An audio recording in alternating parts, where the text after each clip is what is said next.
sosial, politika, kamat akademik, jernih dan jelas perlu untuk masyarakat. This is Pondik Channel, stay tuned, keep on watching. Yeah. Oh. 1 minute insight, kontribusi visitif untuk kemajuan dunia pengetahuan. Halo semuanya, sekali lagi bertemu lagi dengan saya Triyono Lukmantoro, dosen di Departemen Ilmu Komunikasi. Kita berbincang, berkomentar di 1 Minute Insight. Kalau kita lihat sekarang bahwa konsumsi anak muda terhadap televisi misalnya, media audiovisual ini juga turun ya, artinya jumlahnya semakin menurun. Dan kita lihat juga tren iklan di televisi juga semakin turun. Nah, kita akan lihat kenapa kok bisa seperti itu. Tidak aneh misalnya, sekarang lebih banyak channel-channel yang bersifat personal. Deddy Corbuzier punya, misalnya seperti itu ya. Kemudian Gita Wirjawan punya, Renat Kasali punya, ya, dan lain-lain. Bahkan orang-orang yang dinamakan ilmuwan, Mahfud MD ya, mantan menteri juga punya. Artinya apa? Sekarang adalah era televisi di zaman media sosial, bahwa itu masih menggunakan cara berpikir broadcast, saluran-saluran ya, dengan cara pandang lingkup yang lebih luas. Hanya saja mereka ingin mendapatkan yang dinamakan customizing ya. Jadi terkustomisasi sesuai dengan gaya mereka, pendapat mereka, cara pandang mereka. Artinya lebih terpersonal, lebih terpersonalisasi. Ini memang tidak bisa dihindarkan karena apa? Sekarang konsumsi orang terhadap YouTube misalnya ya, model-model televisi tadi, model-model tayangan tadi, terutama dalam bentuk podcast, dalam bentuk wawancara, dan wawancara tidak formal, misalnya menggunakan kostum tidak seperti di televisi yang harus formal, kemudian bahasanya tertata rapi. Ini kayak misalnya yang saya sering lihat Coach Justinus Laksana di sepak bola. Wah, dia itu ngomong soal yang memuji dengan bahasa berlebihan atau menguat dengan bahasa yang betul-betul kasar, itu menjadi ciri khas dia. Artinya apa di sini? Orang dengan channel tertentu itu lebih menunjukkan personalisasi, dan kita bisa melihat apapun. Ya, misalnya kalau kita ingin melihat tentang street food, ya kita bisa nonton Next Carlos. Gayanya seperti itu, dari satu sudut jalan ke sudut jalan yang lain, dari satu kota ke kota lain, selalu dia seperti itu. Dan itu menjadi ciri khas dia. Dan saya kira kalau dulu di acara televisi yang merintis namanya Bondan Winarno, ya, yang Mak News itu, Pak Bondan, ya, wisata kuliner, dan sekarang seakan-akan dia saat itu menjadi ikon. Sekarang ikonnya bertambah, berjumlah banyak. Kalau mau gaya mukbang ya Tan Boy Kun, kalau mau cara-cara yang street food ya misalnya Next Carlos, mau yang lain lagi, yang agak uraan misalnya, yang agak luar biasa, ada lagi. Artinya apa? Lebih beragam jenis konten, dan itu meniscayakan orang bisa untuk memilih. Tapi satu hal yang jelas adalah mereka tentu saja punya motif, yaitu adalah uang. Jadi mereka ingin mendapatkan Google AdSense. Dan ingat, KDM, Kang Deddy Mulyadi, bukan Kang Deddy Mulyono ya, itu juga bisa memonetasi ya lewat channel-channel YouTube-nya sebagai kepala daerah, itu dengan memanfaatkan gaya dia berkomunikasi dengan rakyat, pakaian dia, dan seterusnya.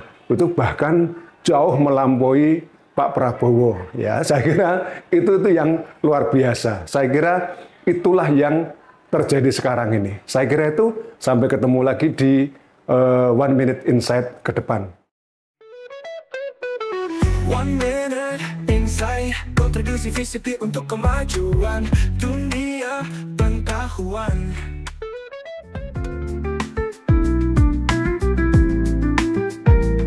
Kamu istimewa, visi Pondik, hadir mewarnai ruang-ruang akademik, menginspirasi, memotivasi. Baik, pemirsa, Dari Visip Undip Channel ya, tentunya pemirsa setia di sini. Jumpa lagi bersama saya Hanifah Maila dalam salah satu program spesial dari Visip Undip Channel, yaitu Tamu Istimewa Visip Undip.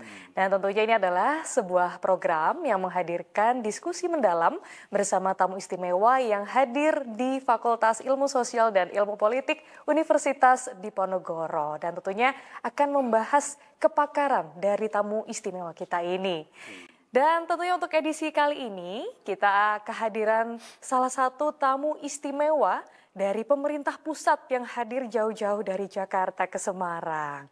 Sudah ada di samping kanan saya Bapak Robert Naendi Jaweng, SIP MAP.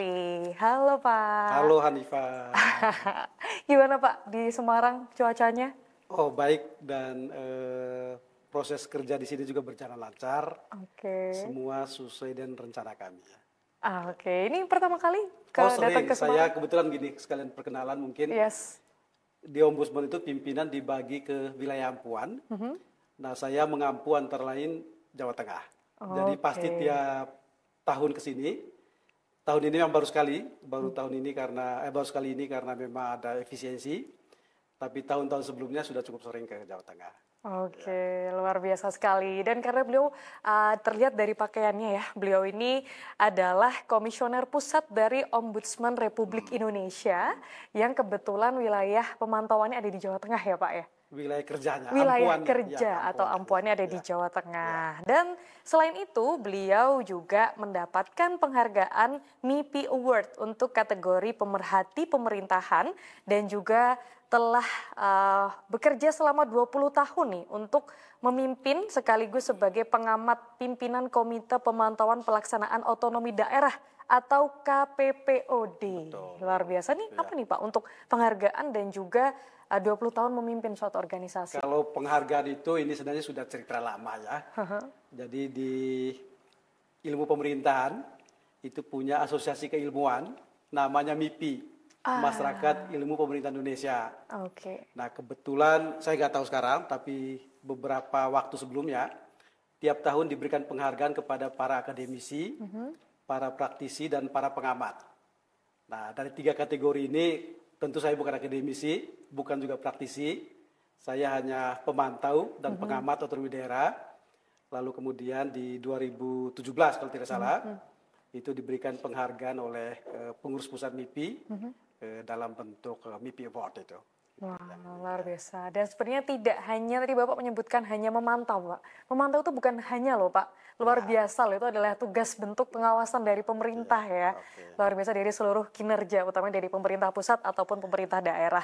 Nah, karena tadi kita sudah membahas terkait dengan apa yang telah dicapai oleh Pak Robert ya, panggilan sapaan akrabnya, dan sekarang Bapak berkecimpung tentunya di Ombudsman ya, yang mana tentunya di sini pemirsa semua dari Visip Undip Channel ingin mengetahui apa peran dan fungsi dari Ombudsman itu sendiri, Pak. Ya, Ombudsman ini sudah berusia kurang lebih 25 tahun, didirikan tahun 2000, yang ketika dibentuk tahun 2000 itu memang diniatkan oleh Presiden Gus Dur waktu itu sebagai pembentuk kita menjadi perwakilan masyarakat. Kata ombuds itu mewakili. Jadi dia mewakili masyarakat. Ombuds ya itu dari bahasa di Skandinavia sana. Jadi ada perwakilan masyarakat yang bertugas mengawasi pemerintah. Lalu kemudian dibentuklah kita. Waktu itu masih komisi, namanya Komisi Ombudsman Nasional KON. Lalu 2008 dibentuk suatu undang-undang khusus tentang ombudsman dan level kelembagaannya kemudian mengalami transformasi dari sekedar komisi kemudian menjadi lembaga negara dengan perluasan kewenangan yang juga cukup signifikan dan juga skala urusannya yang sudah besar juga. Termasuk kelembagaan kita juga sudah hari ini sudah berada di 34 provinsi. Jadi setiap provinsi kita sudah punya perwakilan, ya ini adalah satu berkah dari undang-undang yang ada begitu. Dan tugasnya memang kalau rumusan sederhananya adalah kita lembaga negara yang bertugas mengawasi. Mengawasi ini terutama mengawasi pemerintah, tapi juga tidak sekedar pemerintah. ada juga yang non pemerintah seperti badan usaha milik negara maupun milik daerah BUMD, bahkan perseorangan, termasuk notaris dan sebagainya yang menyelenggarakan pelayanan publik. Oke. Jadi intinya adalah Ombudsman mengawasi siapapun, institusi dan orang perseorangan yang menyelenggarakan pelayanan publik, yang itu terutama menggunakan anggaran negara. Gitu. Dari sisi urusan yang diawasi, di tingkat pusat kita punya hampir 50 bidang yang kita awasi. Di tingkat perwakilan tentu sesuai dengan urusan pemerintahan daerah, itu ada sekitar 32, ditambah dengan yang non pemerintah tadi, punya urusan-urusan yang juga kita awasi begitu. Dan memang ini suatu pekerjaan kompleks sekali ya, di Ombudsman. Luar biasa. Ya. Dan sudah ada 39 ya Pak tadi ya?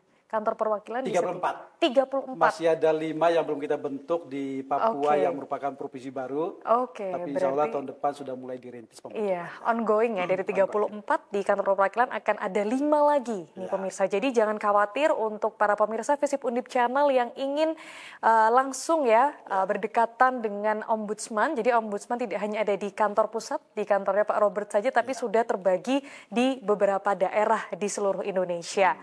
Baik, nah selanjutnya apa, kalau tadi saya tangkap adalah bertugas sebagai pengawas ya terhadap siapapun yang melaksanakan pelayanan publik, baik itu kelompok ataupun perseorangan, dan juga saya sempat mengetahui terkait dengan penanganan pengaduan pelayanan publik. Nah ini apakah ada perbedaan atau bagaimana Pak terkait dengan pengawasan? Nah, terjemahan dari kewenangan pengawasan tadi secara teknokratik dibagi 2 dalam bentuk fungsi kita. Satu, kalau boleh dikelompokkan, ini fungsi yang terkait dengan pemeriksaan atas berbagai pengaduan dari masyarakat maupun pemeriksaan atas inisiatif kami sendiri. Kemudian kedua adalah yang terkait dengan pencegahan. Nah, yang terkait dengan pertanyaan dari Mbak Fafa tadi, ada pengaduan dari masyarakat ini masuk ke pemeriksaan. Jumlahnya per tahun kalau kita bicara pengaduan ditambah konsultasi dan macam-macam, ini kurang lebih sekitar 25.000 yang kami tangani. Di dalamnya termasuk sekitar hampir 10.000 itu adalah pengaduan masyarakat. Jadi masyarakat kemudian datang ke Ombudsman. Datang itu bisa secara fisik, bisa juga lewat berbagai platform digital, macam-macam. Di Ombudsman semua sama perlakuannya. Kemudian menyampaikan pengaduannya. Tentu pengaduan ini pengaduan yang terkait dengan apa yang dirasakan oleh masyarakat terkait dengan cara kerja pemerintah dalam memberikan pelayanan kepada mereka, gitu ya. Lalu kemudian tentu kalau sudah masuk ke Ombudsman, kita akan melihat dulu karena bagaimanapun kami harus akuntabel juga. Jangan sampai kemudian pengaduan yang datang itu sebenarnya hoax misalnya atau surat kaleng dan sebagainya. Jadi kami harus verifikasi dulu. Kita punya alat uji material dan formilnya sangat sederhana, tidak membuat orang kebeban banget. Jadi hanya cukup dengan KTP dan sebagainya, beberapa dokumen yang sangat ringan. Lalu kalau kemudian sudah memenuhi syarat formil material, baru masuk ke pemeriksaan. Nah, pemeriksaan ini memang lebih sifatnya otoritatif. Ombudsman punya kewenangan untuk memanggil orang, memanggil terlapor kalau bahasa kita. Dan bahkan kalau sampai 3 kali dia tidak hadir, kita bisa melakukan pemanggilan paksa, gitu ya. Jadi masuk ke Ombudsman, lalu kemudian produknya itu kita sebut laporan hasil pemeriksaan. LHP ini nanti akan terlihat apakah terjadi maladministrasi atau tidak. Nah, kata kunci di Ombudsman itulah maladministrasi. Ini adalah yurisdiksi, semacam batu uji kerja Ombudsman untuk melihat apakah yang diberikan pemerintah lewat pelayanan publik tadi itu terjadi misalnya penundaan berlarut, penyalahgunaan kewenangan, konflik kepentingan, penyimpangan prosedur, ada nggak berbagai tindakan-tindakan diskriminatif dan sebagainya. Semua ini kita sebut sebagai maladministrasi. Nah, tugas Ombudsman sebenarnya adalah membuktikan dugaan maladministrasi yang diajukan oleh masyarakat lewat pengaduan tadi itu terbukti atau tidak. Jika tidak terbukti, maka laporan kita tutup, artinya selesai kasusnya. Tapi jika terbukti, maka kemudian Ombudsman harus membunyikan tindakan korektif apa yang harus dilakukan oleh terlapor atau atasan dari terlapor untuk mengembalikan unsur kerugian masyarakat tadi lewat maladministrasi yang dilakukan oleh pemerintah baik secara material maupun imaterial, agar kemudian dia terkompensasi kembali ke kondisi normal, atau kemudian kalau tidak bisa ke kondisi normal, dia kemudian ada kompensasi berupa apakah rehabilitasi dan sebagainya itu. Itu yang kita lakukan. Oke, luar biasa Pak Robert. Itu di sisi pemeriksaan ya, Iya, pencegahan lain lagi. Oke, masih ada lagi sisi pencegahan ya. Iya, Tadi iya. pelaporan ya Pak ya.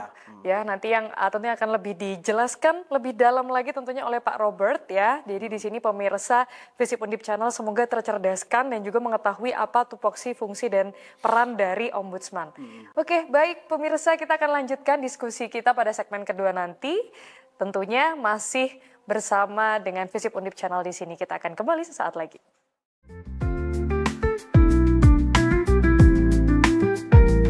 너무 istimewa Visip Undip hadir mewarnai ruang-ruang akademik, menginspirasi, memotivasi. Baik pemirsa Visip Undip Channel, kembali lagi bersama kami di program Tamu Istimewa Visip Undip. Dan tentunya akan kita lanjutkan diskusi yang sangat menarik tadi bersama dengan Pak Robert. Ya, beliau kelahiran dari Nusa Tenggara Timur. Ya, beliau ini tentunya tadi sudah menceritakan bagaimana peran dan fungsi dari Ombudsman Republik Indonesia. Tadi sudah pada bahasan terkait dengan fungsi pemeriksaan. Namun ada satu lagi fungsi dari Ombudsman Republik Indonesia yang harus kita ketahui pemirsa. Ya. Apalagi Pak nih, satu lagi setelah pemeriksaan? Ya, ibarat api ya, pemeriksaan itu lebih untuk memadamkan kebakaran. Oke. Jadi ada masalah, lalu kemudian bagaimana masalah itu atau apinya itu dipadamkan. Tetapi tugas ombudsman tidak sekedar itu. Yes. Kalau sekedar memadamkan kebakaran, itu tugas penegak hukum. Ada problem, ada perkara, kemudian diadu dan diselesaikan. Yang lebih penting dari itu adalah sebenarnya fungsi pencegahannya. Bagaimana kemudian dari berbagai masalah tadi, dari api yang terlanjur membakar sesuatu tadi, kita perlu melihat, melacak akarnya. Kenapa muncul api, kenapa muncul kebakaran. Nah, disinilah sebenarnya kontribusi besar ombudsman untuk membangun tugas pencegahan berbasis pada sistem. Jadi Mbak Bapak, kalau ke depan kita itu hanya orientasinya adalah pada padamnya api atau memadam kebakaran, kita akan lelah, kita akan capek. Karena terus-menerus terjadi. Maladministrasi, korupsi itu akan terus terjadi. Tanpa kemudian membangun suatu sistem yang kuat untuk mencegah, memprevensi terjadi sesuatu, maka kita akan kelelahan gitu ya. Nah, tugas pencegahan inilah yang menjadi konsentrasi kami hari ini. Pemeriksaan ya, karena memang mandat dari undang-undang adalah ombudsman menangani berbagai pengaduan atau laporan lewat kerja pemeriksaan. Tapi dari berbagai hasil kerja pemeriksaan ini, lalu kemudian kita analisis begitu, untuk kemudian melacak akar problemnya apa sih, agar tidak terjadi atau berulang terjadi peristiwa maladministrasi serupa di masa mendatang. Gitu. Nah, inilah kenapa kemudian hari ini saya ke Jawa Tengah ini, kita mengumpulkan sebagian besar Pemda di Jawa Tengah tadi untuk membangun suatu upaya pencegahan bersama, dan untuk itu Ombudsman keluar instrumennya. Instrumen itu namanya Opini Ombudsman RI. Ini ibarat seperti BPK. BPK itu dalam hal tata kelola keuangan, dia punya opini keuangan atau opini pemeriksaan keuangan. Nah, uang yang sudah dipakai itu kan produknya adalah pelayanan publik. Nah, Ombudsman memang diminta waktu itu oleh mantan presiden kita Pak Joko Widodo untuk juga punya opini terkait dengan tata kelola pelayanan publiknya. Nah, dari hasil ini nanti harapannya kita punya peta kualitas pelayanan publik di seluruh Indonesia.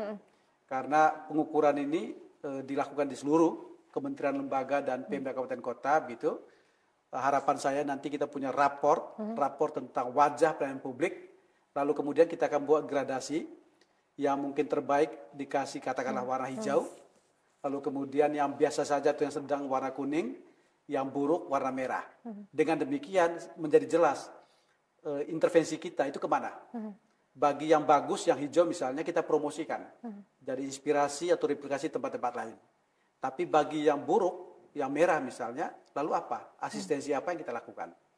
Nah, ini sebenarnya tugas yang tidak saja ombudsman saya kira, tapi juga akademisi di kampus, lalu kemudian juga para teman-teman aktivis, untuk kemudian bergerak berbasis data yang ada. Jadi asistensinya itu tidak kemudian asal dilakukan kepada mereka yang tidak membutuhkan. Kita kemudian lebih terfokus asistensi kepada Pemda mana yang merah, atau di Pemda itu ada unit tertentu yang memang menjadi sumbatan yang paling besar. Apakah dinas sosial, apakah pendidikan, apakah kesehatan dan sebagainya. Ini sayap pekerjaan yang tanpa mengabaikan sisi pemeriksaan, karena memang ombudsman dibentuk untuk itu. Saya melihat justru membangun sistem bagi pencegahan maladministrasi ke depan itu sesuatu yang rasa-rasanya sebagai praktisi sekarang yang bekerja untuk ini, saya merasa ini yang menjadi tantangan. Ya, seberapa banyak sih sumber daya di ombudsman untuk terus memadam kebakaran, sementara apinya terus bermunculan. Maladministrasi kalau per tahun itu misalnya jumlah yang kita terima hingga 25.000, ini bukan jumlah yang kecil, jumlah yang besar ini. Dan tidak mungkin kemudian kita terus menunggu ini terjadi terus, berbagai problem yang ada. Gitu. Jadi bagaimana bentuk analisis data yang telah disuguhkan oleh Ombudsman untuk mengkalkulasi dan juga mengelompokkan ya, kira-kira pemerintah daerah dan bagaimana caranya dalam menangani permasalahan-permasalahan dan pengaduan yang ada. Ada tipologi maladministrasi yang kemudian bisa kita dapatkan. Betul. Nah, terkait dengan maladministrasi dan juga alurnya nih Pak, mungkin pemirsa juga ingin mengetahui kira-kira berapa lama biasanya Ombudsman menyelesaikan persoalan maladministrasi yang diadukan oleh masyarakat. Nah, ini pertanyaan menarik ini. Memang sangat, dan ini yang paling sering, saya harus terbuka untuk mengatakan, ini yang paling sering diprotes juga oleh publik. Gitu ya. Karena persepsi masyarakat itu adalah, kalau lapor ke ombudsman, itu harus cepat selesai. Yes, ada beberapa yang kita selesai di depan. Selesai depan dalam artian bahwa ketika masyarakat datang ke ombudsman, berkonsultasi, lalu kemudian dicari jalan penyelesaian bersama, dan selesai. Ada juga penyelesaiannya itu di tengah. Jadi sudah lapor, lalu kemudian ombudsman lakukan pemeriksaan, dan dalam proses ternyata, oh ini problem komunikasi. Atau ternyata ini bisa dimediasi atau bisa dikonsiliasi. Jadi selesainya di tengah. Nah biasanya kalau seperti ini hitungannya mungkin hitungan hari, atau bahkan minggu paling lama ya. Tapi ada kasus-kasus yang memang kelasnya itu nggak bisa diselesaikan depan atau selama proses, dia selesainya di ujung. Yang namanya laporan hasil pemeriksaan tadi itu. Nah kalau ini tergantung. Yang kelasnya berat itu bisa berbulan-bulan. Ombudsman harus akuntabel juga kan. Nggak bisa hanya karena dikejar-kejar kemudian lalu jadi cepat-cepat yang kemudian malah memberikan mengorbankan kualitas gitu ya. Jadi yang berat saya harus katakan memang jujur saja diakui itu bisa berbulan-bulan. Bahkan ada yang bertahun-tahun. Itu ada. Yang sedang itu biasanya 3 bulan ke bawah selesai. Yang ringan itu hitungannya minggu selesai kita. Tergantung saja. Misalnya kalau saya cerita tentang yang saya tangani. Saya masuk di Ombudsman tahun 2021 sebagai pimpinan. Waktu itu langsung dihadapkan dengan kasus mungkin pada kenal TWK KPK. Tes wawasan kebangsaan sejumlah staf atau pegawai tetap KPK yang hendak dialihkan menjadi ASN di KPK. Itu penyelesaiannya karena memang termasuk kelas sedang, kita selesaikan dalam waktu 3 bulan. Tapi lompat ke tahun terakhir misalnya ada sekitar 839 kepala desa di seluruh Indonesia yang ini di akhir 2023 diberhentikan atau tidak lagi diperpanjang masa jabatan dari 6 ke 8 tahun. Sementara teman-teman mereka itu diperpanjang. Lalu kemudian lapor ke ombudsman, kita lakukan pemeriksaan dan memang ada maladministrasi yang dilakukan oleh Mendagri dan kita minta Mendagri untuk kemudian pulihkan kembali jabatan mereka. Padahal mereka ini sudah, ini Bapak-Bapak, sudah ada yang jadi petani, ada jadi nelayan gitu ya, yang memang sudah selesai masa jabatan kepala desanya. Tapi karena kemudian mereka menengarai bahwa ada maladministrasi oleh Mendagri, lalu lapor ke ombudsman, kita lakukan pemeriksaan terhadap Mendagri dan memang temuannya adalah dugaan itu terbukti ada maladministrasi. Lalu kita minta Mendagri untuk pulihkan kembali jabatan mereka yang sudah 2 tahun kosong itu, yang sudah diisi oleh PJ Kepala Desa, dan alhamdulillah hari ini sudah menjadi Kepala Desa kembali mereka. Yang tadinya dia 2 tahun sudah tidak lagi Kepala Desa, sekarang sudah jadi Kepala Desa. Itu kurang lebih jumlahnya 839 orang. Demikian juga kasus seperti misalnya para bidan yang sudah lulus, bahkan sudah syukuran, gitu. Ini bidan D4 ya, di bidang kesehatan, yang kemudian oleh Dirjen di Kementerian Kesehatan dianulir kelulusannya. Bahkan yang sudah diangkat dianulir pengangkatannya dan sebagainya. Ini sekitar 500-an orang lalu lapor ke Ombudsman. 500 orang itu datang atau? Tentu karena ini seluruh Indonesia, mereka kirim perwakilan itu sekitar mungkin waktu itu sekitar 30 orang perwakilannya bersama dengan asosiasi namanya IBI, Ikatan Bidan Indonesia, lalu kemudian kita lakukan pemeriksaan dan alhamdulillah mereka sekarang sudah kembali menjadi bidan. Nah, ini di bidang saya dari 48 hampir 50 bidang yang kita awasi, saya mengawasi 4 bidang utama. Bidang terkait dengan kalau saya sebut bidang kepegawaian, tapi ini sebenarnya kan terkait dengan meritokrasi, sistem merit tata kelola kepegawaian kita, terutama para ASN, tapi juga non-ASN seperti kepala desa tadi. Lalu kemudian bidang jaminan sosial, BPJS Kesehatan, BPJS Ketenagakerjaan. Ini yang paling sering saya komplain, urus dapat pengaduan ya Pak. Ya, karena memang banyak sekali orang yang punya problem, baik di kepesertaan, pembiayaan maupun ketika dia nanti mendapatkan layanan di rumah sakit. Ini soal jaminan sosial, lalu isu kesehatan dan isu ketenagakerjaan. Saya mengambil isu ini Mbak Fafa karena ketika masuk ke Ombudsman tahun 2021, kita masih puncak-puncaknya pandemi. Saya lalu berpikir bahwa ruang peran apa yang membuat saya bisa optimal kalau saya kemudian mengambil bidang. Nah, saya lihat waktu itu karena situasi kita pandemi, waktu itu isu kesehatan menjadi isu yang krusial. Isu BPJS juga isu krusial, jadi saya kemudian mengambil bidang-bidang ini untuk saya tangani. Oke, luar biasa sekali. Jadi dari alurnya sudah sangat jelas tadi disampaikan tergantung dari seberapa besar masalah atau kasus yang dilaporkan ke Ombudsman ya. Dan tentunya di sini Ombudsman bergerak cepat ya untuk terus menjawab tentunya pertanyaan-pertanyaan, aduan dari masyarakat, utamanya dari fokus bidangnya Pak Robert yang sangat erat dan dekat dengan masyarakat ya Pak ya. Oke, semakin menarik pembicaraan kita pemirsa. Tentunya kita akan lanjutkan lagi diskusi yang menarik hari ini bersama dengan Pak Robert nanti di segmen ketiga. Tentunya masih bersama dengan Visip Undip Channel di program Tamu Istimewa Visip Undip.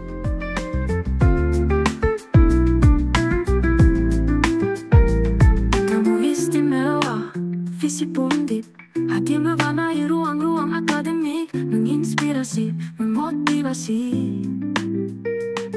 Pemirsa setia Visip Undip Channel masih bersama kami di sini tentunya di program Tamu Istimewa Visip Undip. Dan akan kita lanjutkan tadi diskusi kita Bapak terkait dengan kerja ya atau peran dan fungsi dari Ombudsman Republik Indonesia. Tadi sudah kita bahas terkait mulai dari awal peran dan fungsi, kemudian pembagian dari pemeriksaan dan juga pencegahan, kemudian alur juga dan penanganan kasus yang sudah pernah diselesaikan ya Pak ya di bidang Pak Robert itu sendiri.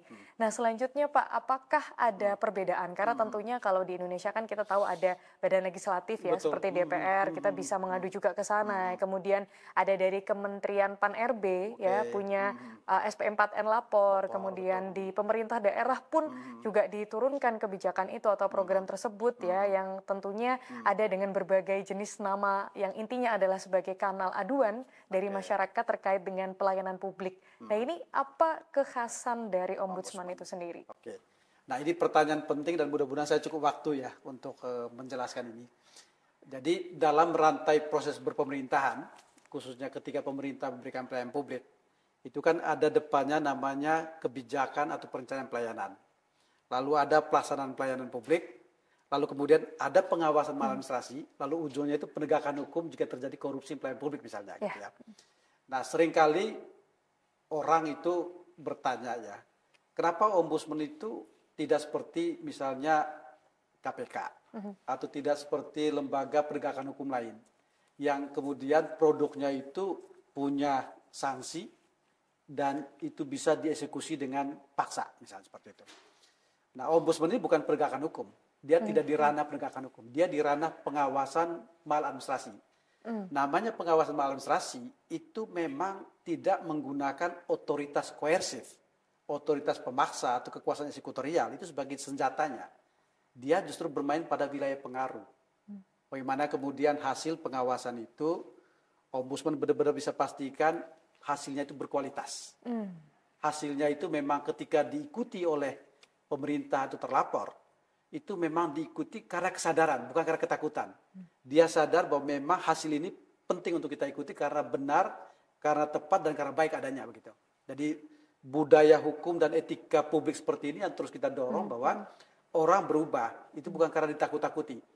Kalau bicara penegakan hukum kita bicara menakut-nakuti orang gitu kan. Tapi kalau bicara pengawasan, orang berubah karena kesadaran dia tentang betapa pentingnya hukum dan etika. Tentang betapa pentingnya kualitas pelayanan publik. Nah, ombudsman harus bermain di wilayah itu, maka rejim ombudsman itu bukan rejim sanksi, rejim pengaruh. Nah, ini yang membedakan kami dengan para penegak hukum. Lalu kemudian kedua, yang membedakan ombudsman dengan DPR atau DPRD adalah Undang-Undang Pelayanan Publik memang mengatakan bahwa peranata pengawasan eksternal itu 3. Satu ada masyarakat sendiri, masyarakat lewat pengaduan atau laporan ke berbagai instansi begitu. Kemudian kedua adalah pengawasan oleh Dewan Perwakilan, apakah DPR atau DPRD, bahkan DPD hari ini. Dan kemudian ketiga pengawasan oleh ombudsman. Nah, kalau pengawasan oleh DPR, itu pengawasan pada level politiknya. Dan biasanya cakupannya itu makro dan strategis. Sementara ombudsman pengawasannya itu pada level tata kelolanya. Ketika kemudian kebijakan pelayanan publik sudah dibuat, apakah undang-undang, PP dan sebagainya, lalu bagaimana berbagai regulasi ini dilaksanakan, ombudsman mengawasi itu.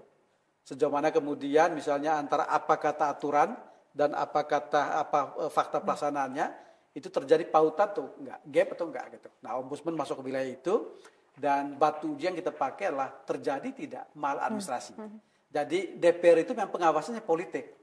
DPR itu pengawasannya adalah makro dan strategis. Ombudsman mengawasi itu pada level tata kelola atau yang kita sebut dengan maladministrasi. Tapi maladministrasi ini para pemirsa itu bukan pengawasan sisi teknis atau sisi tata usaha, bukan itu. Kita para pembelajar administrasi publik tentu tahu bahwa administrasi itu bukan tata usaha gitu kan. Ini adalah soal tata kelola pemerintahan gitu. Lalu kemudian pengawasan kita berbasis pada pengaduan masyarakat. Ataupun yang ombudsman anggap, meskipun nggak ada pengaduan Bapak-Bapak, kalau ombudsman merasa bahwa ada sesuatu kejadian, tanpa ada pengaduan pun saya punya kewenangan, yang kita sebut dengan inisiatif atas prakarsa sendiri. Jadi saya bisa melakukan pemeriksaan tanpa pengaduan berbasis pada inisiatif saya. Gitu. Nah ini adalah perbedaan kita dengan lembaga-lembaga pengawas yang lain. Gitu. Lalu kemudian ke pertanyaan yang ini penting. Jadi selain tadi ada kekhasan sendiri dari ombudsman, tentunya dari masyarakat di sini ingin tahu ya Pak ya bagaimana ombudsman dapat mengedukasi sehingga masyarakat jadi tahu nih ada ombudsman nih di tengah-tengah kita. Nah kira-kira bagaimana strategi dan kira-kira butuh waktu berapa lama nih untuk bisa melakukan sosialisasi atau turun langsung ke masyarakat terkait dengan ini sangat penting karena memang kami lahir dari rahim masyarakat. Saya harus katakan seperti itu karena historis pembentukan ombudsman adalah mewakili masyarakat untuk mengawasi para penyelenggara negara, gitu kan. Meskipun kami harus objektif dalam bekerja, tapi terbuka juga jujur untuk disampaikan bahwa tantangan kita di situ. Tidak semua masyarakat, Bapak-bapak, mengenal ombudsman. Tidak semua. Bahkan mungkin kita bisa ini di teman-teman yang hadir di sini seberapa banyak yang kenal kita. Maka memang dorongan kami untuk membuat ombudsman makin dikenal itu menjadi satu pekerjaan besar. Tapi untuk kemudian orang kenal, saya selalu punya 3 rumus, Bapak-bapak. Apa ini? 1, masyarakat perlu tahu tentang apa itu pelayanan publik, itu tahu dulu. Kemudian kedua, masyarakat perlu sadar akan hak-hak mereka, baik hak atas pelayanan maupun hak untuk mengawasi. Dan kemudian ketiga adalah kalau sudah tahu, lalu sudah sadar, maka kemudian dia berani melapor. Tagline saya sederhana, Mbak. Melapor itu hebat, mengadu itu keren. Jadi jangan pernah merasa kalau melapor itu sama seperti kita mengkriminalisasi. Jangan pernah juga merasa kalau kita mengadu itu sama seperti kita mencemarkan nama baik. Enggak. Ini bagian dari ekspresi penggunaan hak politik kita untuk mengawasi para pelayan publik. Maka Anda kemudian punya kewenangan, punya hak untuk mengadu. Bahwa kemudian mengadu itu keren. Bahwa kemudian melapor itu hebat. Dan saya sangat mengapresiasi tanda dari warga negara yang aktif adalah mereka yang 1, tahu tentang pelayanan publik, 2, sadar akan hak mereka, dan ketiga adalah ketika terjadi maladministrasi atau terjadi korupsi pelayanan publik, dia tidak diam saja. Tidak diam, tapi kemudian dia mencari cara untuk mengadu, untuk menyelesaikan itu. Nah, itulah dia ya, benar sekali. Karena tentunya Indonesia adalah negara demokrasi, jadi apapun harus dikomunikasikan kepada negaranya. Nah, terakhir Pak Robert, mungkin di sini pemirsa juga ingin mengetahui kira-kira apabila ingin mengadu ya atau ingin berkomunikasi secara langsung oleh Ombudsman bisa di platform mana saja nih yang bisa diakses? Ya, kita tentu membuka dua saluran secara umum. Saluran yang ini saluran konvensional, datang langsung ke Ombudsman di kantor pusat maupun di kantor-kantor perwakilan. Tetapi era sudah berubah, jadi kita juga menyiapkan berbagai kanal, multi channel bahkan untuk pengaduan, dan Bapak Ibu, para pemirsa semua sama depan Ombudsman. Anda datang langsung atau kemudian lewat berbagai channel yang ada sama. Nah, kita punya beberapa kanal, media sosial, saluran informasi dan pengaduan dan sebagainya.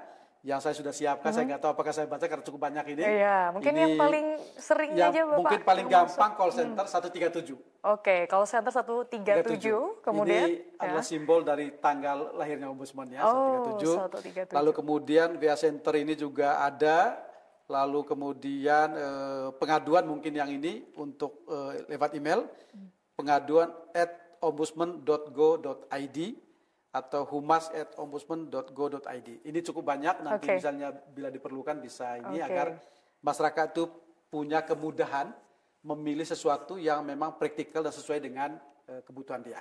Oke, luar biasa sekali. Dan yakinlah bahwa apapun pilihan Anda semua sama depan Ombudsman. Iya, langsung saja, dan dokumen yang disiapkan KTP aja gitu kali ya Pak yang ya, Robert, paling sederhana adalah KTP, lalu kemudian kronologi kasusnya. Kasus. Tapi begini, tidak semua pelapor ke Ombudsman itu bisa menulis. Para petani, nelayan dan sebagainya. Jadi dia ceritakan saja, tugas kami lah akan menarasikan dalam 2-3 halaman yang itu kita sebut kronologi kasus. Jadi semacam cerita tentang konstruksi kasusnya, untuk kemudian ini dasar bagi kami akan verifikasi. Oke, dan tersedia juga layanan untuk pemirsa mungkin yang difabel ya, disabilitas atau dan apa. itu sangat penting. Sangat tersedia di sana ya Pak. Ya. Oke, luar biasa sekali. Sangat menjawab, dan kita sudah tercerdaskan tadi ya pemirsa dengan apa yang sudah disampaikan oleh Pak Robert ya. Sekali lagi terima kasih Pak Robert sudah disempatkan untuk mampir ke kampus FISIP Universitas Diponegoro. Ya, karena disiapkan platform seperti ini media yang sangat penting untuk Ombudsman bisa sosialisasi diri, juga bisa berbagi pandangan. Mudah-mudahan kesempatan berikutnya bisa lebih bisa kami gunakan lagi ya. Oke, baik. Dan tentunya pemirsa, ini adalah akhir dari diskusi kita kali ini, dan tentunya kita akan bertemu lagi di program Tamu Istimewa FISIP Undip dan juga program dari FISIP Undip channel lainnya. Jangan lupa ditonton ya, dan tentunya semoga sehat dan sukses selalu untuk kita semua. Saya Hanifah Maila pamit undur diri. Wassalamualaikum warahmatullahi wabarakatuh.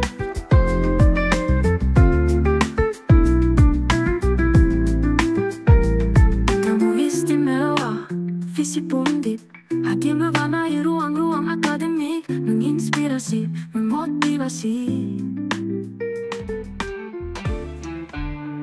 Kata pakar FISIP Undip, inspiratif, informatif, inovatif.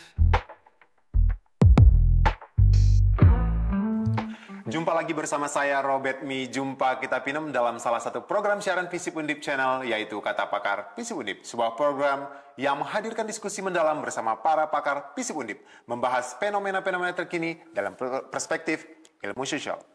Untuk edisi kali ini kita hadirkan tamu yang istimewa, seorang pakar di bidang sumber daya manusia, yaitu Dr. Reni Sintadewi. Halo Ibu, selamat pagi. Halo, selamat pagi Bang Robert. Ya, luar biasa.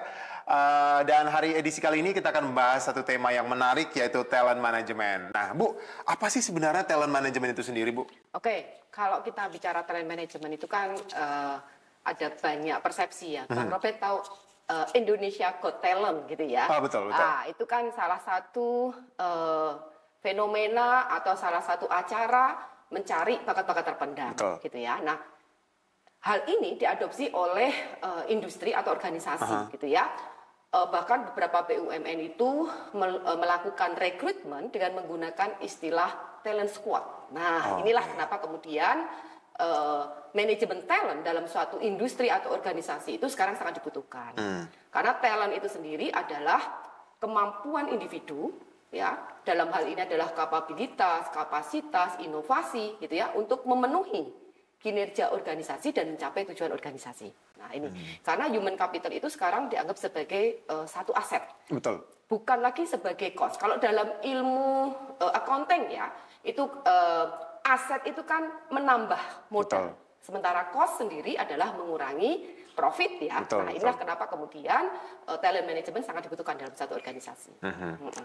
Bu ini sering juga orang mungkin salah kaprah gitu ya. Talent management ini sama nggak sih dengan bakat Bu sebenarnya? Banyak Mungkin juga bisa sedikit mirip gitu ya. Oh Bang, mirip, ya. oke. Kalau kita bicara bakat begitu ya, misalnya menyanyi atau menari gitu ya, itu akan sudah terlihat dari kecil gitu ya.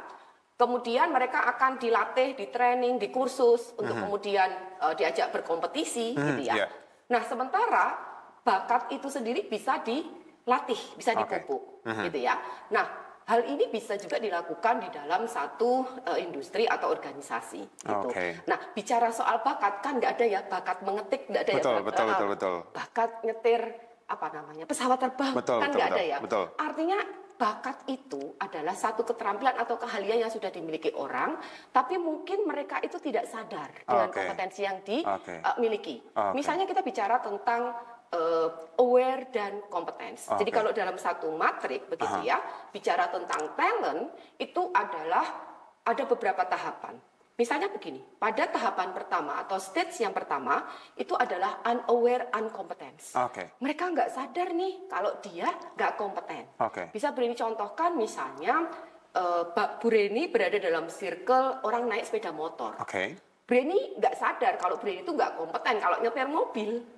Ketika kemudian sampai pada stage yang kedua, ya aware uncompeten karena circle-nya Breni bisa naik mobil. Aku nggak bisa naik mobil nih, apa yang harus aku lakukan? Aku ambil les, aku jam terbangnya makin diperbanyak. Pada akhirnya kemudian dia nggak sadar kalau dia kompeten. Artinya unaware kompeten. Ya, unaware kompeten yang tadinya naik motornya kaku gitu ya, nggak berani gitu. Sekarang naik motornya pakai tangan satu. Nah, talent-talent itu harus dikembangkan. Artinya dia mungkin nggak sadar kalau dia kompeten. Harus diberikan pengertian bahwa kamu tuh kompeten, tinggal kamu pupuk. Melalui apa? Berbagai pelatihan, berbagai pengembangan.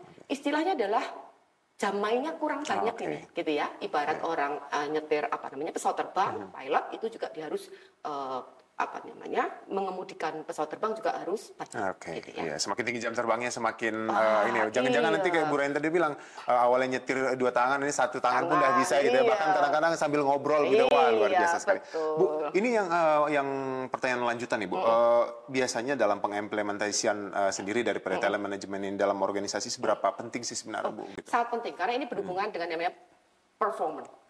Kalau ada 9 talent box ya dari Harvard, itu dia membagi menjadi 6 box ya.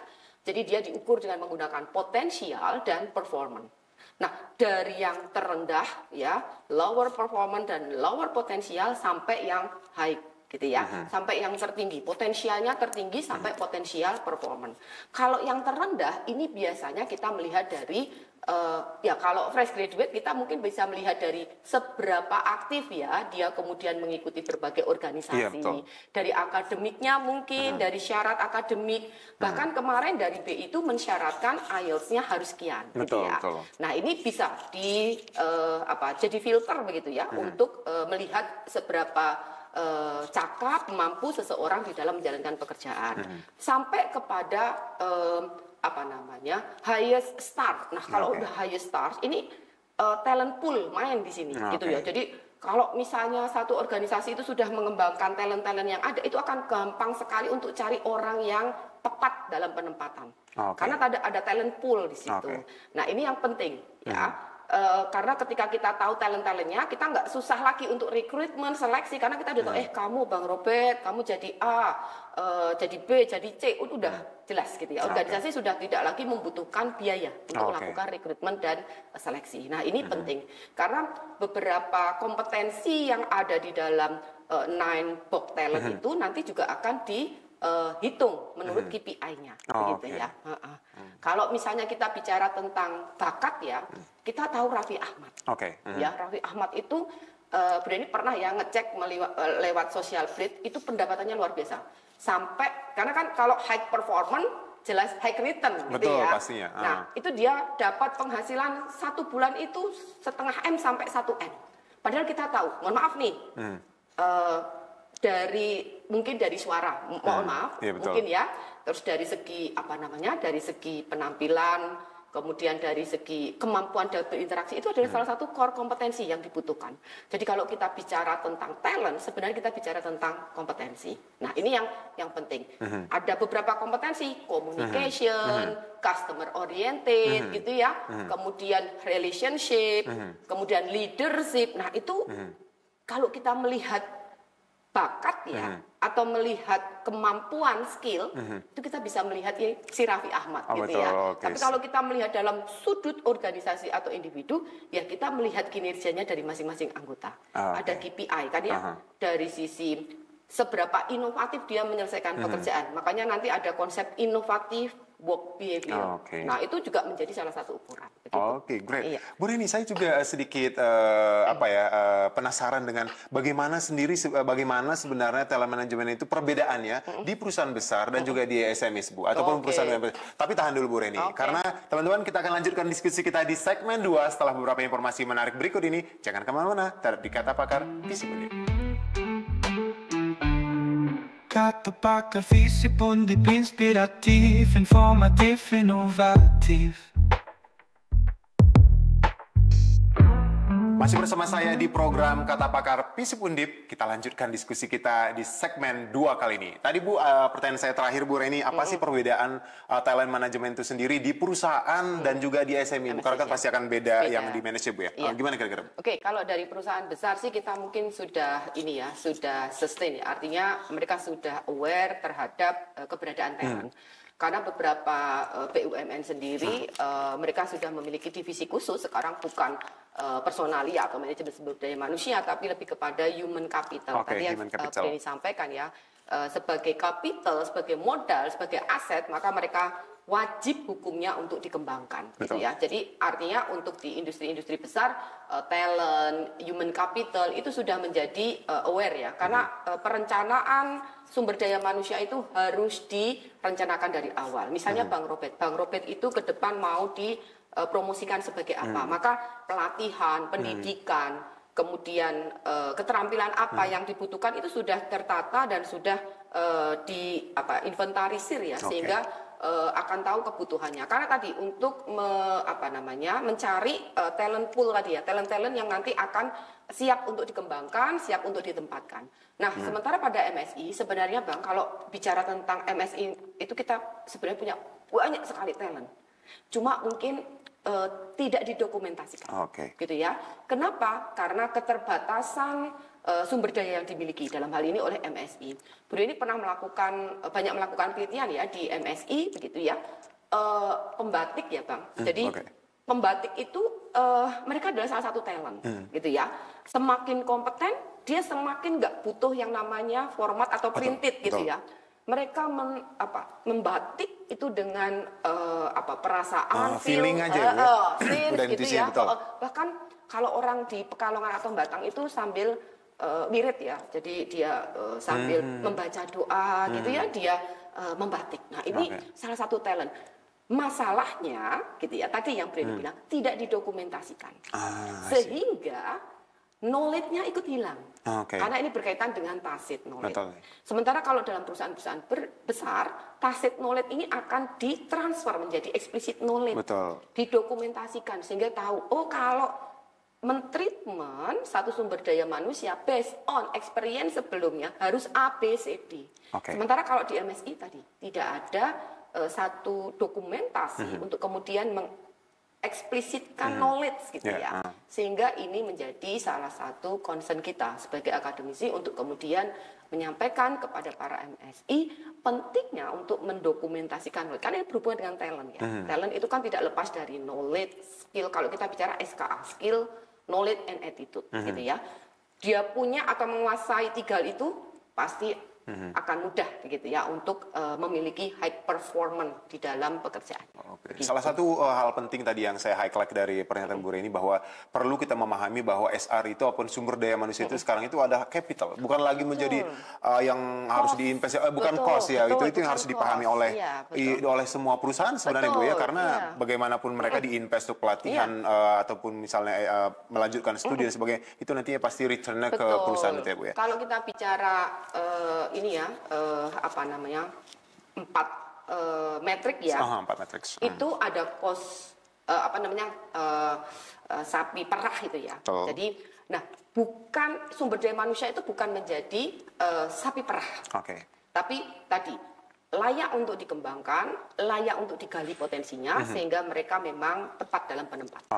Ngomong-ngomong tentang potensi ataupun yang mungkin tidak tergali dan sebagainya Bu ya. Ini bagaimana sebenarnya perusahaan itu Bu dalam hal sumber daya manusia di sini yang mungkin apa ya hidden skill atau misalnya talent yang tersembunyi. Bagaimana sih sebenarnya perusahaan bisa mengetahui wah ini sebenarnya keahliannya si A ini sebenarnya punya kemampuan lebih nih. Mungkin kadang-kadang juga SDM-nya itu sendiri tidak memahami. Betul. Ya, sebenarnya perusahaan itu harus punya Key Performance Index. Jadi kita tahu gitu ya. Misalnya begini Bang, untuk menjadi seorang accounting itu nggak dibutuhkan ngomong banyak. Correct. Untuk menjadi seorang pemasar, dia harus memiliki communication skill. Sehingga orang tahu nih, oh ini layak ditempatkan di bagian accounting karena dia teliti, cermat, tepat gitu ya. Dan orang ini layak untuk ditempatkan di bagian marketing karena dia pintar ngomong, negosiasinya bagus, presentasinya good begitu. Itu harus punya Key Performance Index. Nah, seharusnya perusahaan itu sudah tahu ya dari awal ketika proses rekrutmen kebutuhan sumber daya manusia, terutama talent-talent apa yang dibutuhkan. Kan nggak semua ya, nggak semua orang itu bisa gitu ya. Dia punya kemampuan di satu bidang, kan belum tentu atau lemah di bidang yang lain. Nah ini harusnya perusahaan yang paham betul.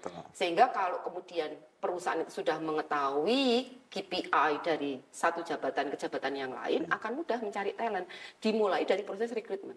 Saya cari orang pemasaran kok, jadi saya nggak butuh kamu tuh hitung-hitungan matematikanya tepat, tapi paham. Kemampuan kamu adalah communication skill. Kemampuan kamu adalah negotiation. Kemampuan kamu adalah relation. Gitu ya.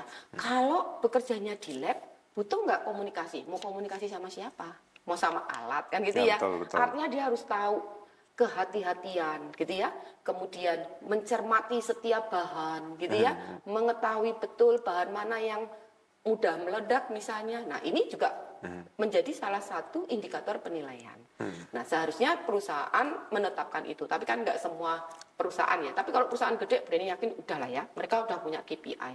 Undip sendiri juga punya KPI kan ya, untuk dosen, tendik gitu ya. Itu untuk mahasiswa juga punya KPI. Nah untuk perusahaan-perusahaan ini saja yang mikro, small, medium ya, itu yang mungkin perlu kita kita deliver ya knowledge atau pengetahuan kita untuk mereka supaya mereka bisa menetapkan KPI seperti apa, begitu Bang. Ya, walaupun sebenarnya tidak terlalu gampang juga Bu Reni. Betul. Oke, right.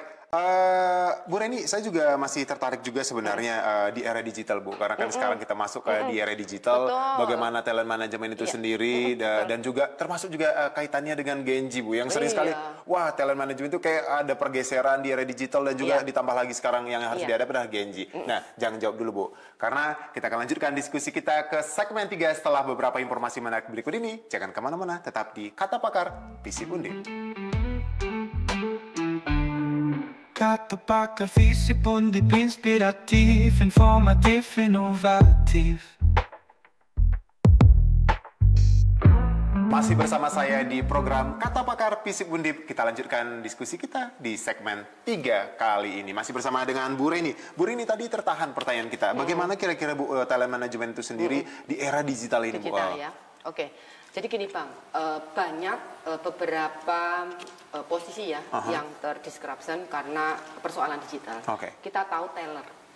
Sekarang bisa digantikan oleh ATM ya Bang. Betul, mesin langsung. Betul. Kita mau setor di situ, kita langsung masuk. Contoh simpelnya lagi Bu, saya pernah kartu saya malah bermasalah, itu langsung bisa langsung di situ. Artinya itu semua bisa digantikan. Betul. Ya, bahkan wawancara begini hostnya juga sekarang sudah menggunakan AI banyak ya. Nah ini kenapa kemudian para generasi muda saat ini harus aware terhadap kompetensi yang dia miliki. Bu Rini sering ya kalau di kelas tuh bilang, coba deh gali satu kompetensi yang bisa kamu jual dan menjadi value. Itu pentingnya. Karena value ini, kalau dalam konsep competitive advantage itu ada VREO, valuable, rare, inimitable, and organized. Itu yang nanti akan memberikan daya saing kalian terhadap para kompetitor Anda. Kalau misalnya, even itu dengan digital sekalipun ya, karena untuk beberapa pekerjaan, misalnya yang berhubungan dengan relationship ya, dengan kita menjalin hubungan dengan manusia itu kan tidak bisa digantikan dengan mesin gitu ya. Karena harus butuh engagement yang lebih kuat, engagement yang lebih dalam. Kan beda ya mesin dengan manusia, itu kan sense-nya atau feel-nya kan berbeda.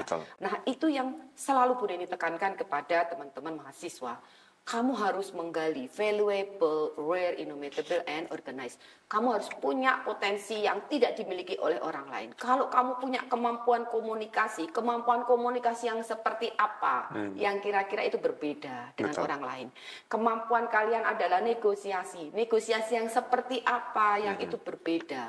Artinya itu menjadi satu nilai jual yang harus kalian miliki. Karena setiap orang itu pasti memiliki nilai jual, Pak Robert. Kalau kita mau convert ya ke dalam satu mata uang, itu kan kita bisa convert. Dengan apa? Kalau kita dalam proses rekrutmen sampai kemudian seleksi dan diterima, pasti ditanyain, kamu pingin gaji berapa? Kita harus bisa dong ukur diri kita sendiri. Oh, aku pingin gaji 5 juta. Worth it nggak 5 juta? Kompetensi apa yang bisa kamu berikan buat perusahaan?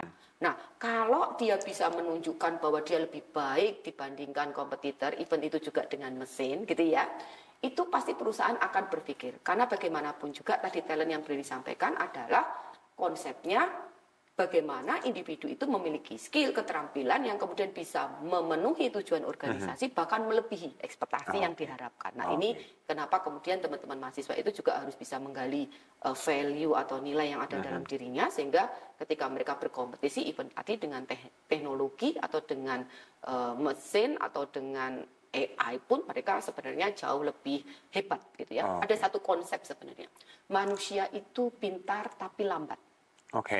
Mesin itu bodoh tapi cepat, gitu ya. Nah, bagaimana kita bisa mengalahkan mesin? Karena mesin sebenarnya sudah punya poin bodoh, tapi dia cepat. Kita harus menguasai itu dong. Tidak hanya pintar, tapi cepat. Karena konsep inovasi adalah cepat menangkap perubahan. Nah, ini yang penting. Begitu, Bang Robert. Ya, seru ya tadi ya, terutama untuk Genjet ya, Bu Reni. Tadi pesan dari Bu Reni itu bahwa bagaimana juga Genjet itu sendiri harus menguasai satu bidang juga sebenarnya nggak asalkan deep di situ ya, Bu Reni. Betul. Karena kan nggak semua olahragawan itu menguasai semuanya ya, Pak. Nggak harus juga jago basket, jago baseball, lempar lembing gitu ya. Betul, iya. Bu Ren, mungkin ada satu hal yang mungkin saya tanyakan lagi. Ini tadi kan kita ngomong talent management, berharap juga talent itu luar biasa dan sebagainya begitu. Tapi ada satu yang sering mungkin terlupakan, terutama pada saat May Day yang sering orang demo gitu. Bagaimana sih sebenarnya ketika kita tuntut misalnya SDM kita itu menjadi hal yang luar biasa, mereka perform dengan high expectation gitu ya. Bagaimana kira-kira atau harusnya perusahaan ataupun pemerintah melihat ini gitu? Ya, Jadi peran pemerintah itu kan sebagai penjaga gerbang gitu ya. Artinya mereka akan turun ketika terjadi sesuatu yang tidak sesuai dengan kebijakan yang diatur oleh perusahaan. Nah, kalau korelasinya dengan talent management sebenarnya perusahaan juga harus tahu ketika kemudian mereka mengembangkan satu individu, mereka harus kasih dong benefit gitu ya. Benefit bisa bentuknya adalah finansial atau non finansial. Bisa jadi promosi gitu ya, cuti gitu ya. Kemudian fasilitas-fasilitas yang tidak berupa finansial gitu ya, atau bahkan benefit yang berupa finansial, misalnya upah lembur, reward, insentif begitu ya. Itu merupakan bagian dalam kewenangan pemerintah. Karena pemerintah sendiri kan untuk pengembangan talent itu diserahkan ke masing-masing organisasi selama mereka tidak mengeksploitasi begitu ya tenaga kerja. Nah, kalau kemudian sudah ada eksploitasi tenaga kerja, baru pemerintah akan turun. Nanti muncul tripartit, Bang Robert, gitu ya. Karena biasanya di dalam satu industri itu ada ada satu perkumpulan ya Betul, untuk serikat serikat pekerja. pekerja, betul. Dan ini menjadi salah satu kepanjangan tangan dari para pekerja atau tenaga kerja yang ada di Indonesia, begitu ya. Sehingga ini bisa menjadi satu kolaborasi, begitu ya, antara pemerintah, PSI, kemudian organisasi untuk kemudian mereka bisa selaras mengembangkan kapitalnya, human dalam hal ini. Untuk terus bisa memberikan kontribusi kepada organisasi supaya organisasi tersebut juga bisa sustain gitu ya. Perusahaan kan juga butuh sumber daya manusia, bisa dibayangkan kalau dalam satu hari saja pabrik itu tertutup, berapa kerugian yang dia berapa ratus juta kerugian yang ditimbulkan. Begitu ya Bang Robert. Wow, luar biasa sekali talent management topik kita hari ini. Dan Bu Reni mungkin ada closing statement Bu tentang talent management ini sendiri dari Bu Reni. Oke, setiap orang punya talent, setiap orang punya bakat begitu ya. Kembangkan, cari bakat yang terpendam dalam diri Anda. Gali lebih dalam, praktis gitu ya. Dengan menggunakan berbagai sumber yang ada di luaran, tidak hanya di bangku kuliah. Cari value ya untuk kemudian itu menjadi nilai atau keunggulan kalian supaya kalian bisa bersaing di luaran sana. Wow, gitu luar biasa sekali. Baik, dengan akhirnya final statement dari Bu Reni tadi, diskusi kita pada edisi kali ini, semoga bermanfaat untuk kita semua. Ketemu di program Kata Pakar FISIP Undip selanjutnya, bersama pakar-pakar dengan tema-tema menarik lainnya. Sehat dan sukses selalu. Saya Robert Mi, jumpa kita Pinem, pamit undur diri. Kata Pakar FISIP Undip, inspiratif, informatif, inovatif. One minute insight, kontribusi FISIP untuk kemajuan dunia pengetahuan. Halo semuanya, saya Dewi, staf pengajar di Departemen Hubungan Internasional FISIP Undip. Jumpa lagi di program One Minute Insight FISIP Undip Channel. Dan dalam kesempatan kali ini saya ingin membagikan pandangan saya mengenai bagaimana kita seharusnya memandang isu kebangkitan politik dunia selatan. Akhir-akhir ini banyak pengamat politik internasional yang memandang kemunculan BRICS Plus sebagai sebuah kekuatan yang sedang bangkit dari dunia selatan. Dan bahkan digadang-gadang di satu titik tertentu nantinya tata kelola politik global akan bergeser kiblatnya dari awalnya berada di bawah hegemoni barat menuju ke tatanan dunia selatan atau visi politik yang mengarah kepada dunia selatan. Nah, saya akan mencoba membahas itu, bahwa apa yang dihadirkan oleh pengamat-pengamat politik internasional itu cenderung bersifat memandang fenomena yang ada sebagai wujud dari antagonisme politik, di mana mereka memandang antara aktor yang berbeda, pandangan politik, visi, ideologi, identitas, kemudian bisa juga kultur dan macam-macam, itu harus dipertentangkan dan harus menemukan satu pemenang. Jadi harus ada universalitas atau sebuah pandangan politik yang tunggal. Jika kita merujuk pada gagasan Chantal Mouffe tentang agonisme politik, maka isu tentang kebangkitan dunia selatan ini barangkali bisa dibaca sebagai sesuatu yang positif, yaitu berkontribusi terhadap tatanan demokrasi yang radikal. Chantal Mouffe sendiri membahas demokrasi radikal, yaitu sebuah kondisi di mana diakuinya perbedaan visi politik, perbedaan identitas, perbedaan pandangan, yang mana tidak perlu dicari siapa pemenangnya, akan tetapi mereka terkelola dengan baik. Jadi tidak masalah ketika tatanan global pada hari ini itu ada kekuatan-kekuatan yang tidak hanya berkiblat pada hegemoni barat yang dicerminkan dalam institusi ekonomi dan pembangunannya. Nah, maka dengan melihat bahwa fenomena ini sebagai sebuah apa yang disebut oleh Chantal Mouffe sebagai agonisme politik, ini merupakan sesuatu yang positif untuk tata kelola global di masa depan. Bahwa kita tidak hanya selalu mengikut pada pandangan-pandangan norma liberal perspektif barat seperti ikut pada standar norma OECD atau mengikut pada standar-standar institusi keuangan global pasca Perang Dunia seperti World Bank ataupun IMF, tetapi ada juga alternatif pandangan normatif mengenai ide dan visi politik yang itu muncul dari dunia selatan. Mungkin demikian yang bisa saya sampaikan pada kesempatan kali ini. Semoga memberikan insight yang baru mungkin ya, atau alternatif dari sekian pandangan pakar yang ada. Demikian pandangan dari saya dalam program One Minute Insight Visip Undip Channel kali ini. Sampai jumpa di kesempatan lainnya. Bye.